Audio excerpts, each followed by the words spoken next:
I'm here with Justin Deacon. Now, you're going to tell us all about Bobsworth, how you got involved in racing and how you come across the horse and anyone else that's involved in the partnership. Well, it's not me. That's well, Dad's got a fist share. There was a syndicate, the Lost Freight Partnership, that used to be run by Nigel Clark, who sadly died, and there was a spare spot, and my stepmother knew one of the partners involved, so asked Dad if he wanted to join.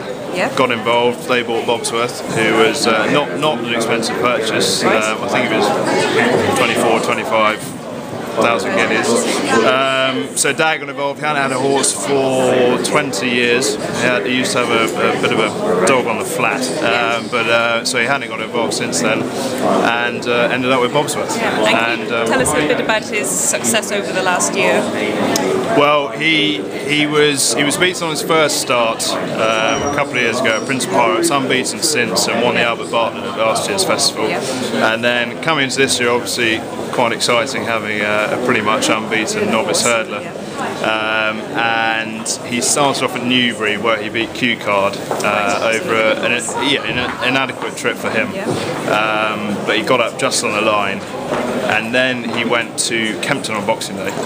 He ran in the Feltham, and Barry Garrity got off him afterwards. He was beaten by Grand Cru that day into third. And Barry said he pretty much couldn't breathe for the whole of the second circuit. So as everyone knows, he then had a wind operation afterwards. Improve things a bit. Yeah, well, yes. I mean, eventually, to start with, he, by all accounts, lost a hell of a lot of condition, and he wasn't in a great way. And I think Nicky Henderson said he probably wouldn't make the festival. So everyone was a bit worried. But he somehow managed to get into Ascot for the Reynolds Town in February, and I don't think he'd done much work at all, because it was just trying to get him a race before the festival, and he finished second to Invictus that day, again going right-handed, which probably doesn't suit him because he jumps a bit left. And he finished second, beating 3 lengths, again staying on, but Barry got off him afterwards, and he had a sort of twinkle in his eye, which you're a bit disappointed that he hadn't won, but he'd save something for the big one.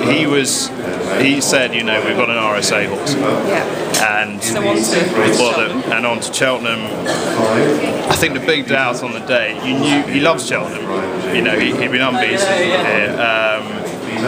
The big doubt was his jumping. He hadn't jumped that well. He'd been right-handed last twice, and he jumped out to his left.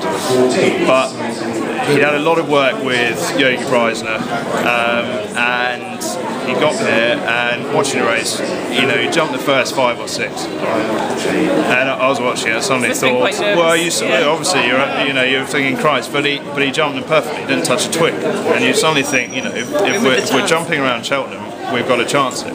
And he was brave, and he, at some fences when you'd ask him before, he might not have gone for it.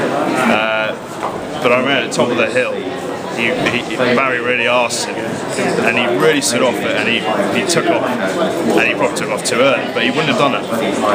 And the rest is history. Good history. But now on to the Gold Cup this year. Well, hopefully. Potential. Can you tell us something about it? Well, fingers crossed he'll start off in the Hennessy. He's off 160, so probably won't run before to protect the mark. Off that mark, you're going to be near enough top weight anyway. Entries aren't out yet, but we'll see where he is when they do come out. But make a plan from there, I guess. Well, that course trip should suit. Left-handed, 3 mile 2 round Newbury. Hopefully, if all being well, then go to the Argento back here at Cheltenham, and then on to the Gold Cup. And then where we go is that's it's all a dream to get there in the first place, and you'll take that when you get there. Well, we wish you all the luck and success. Thank you very much. We'll see how he does. Thank you.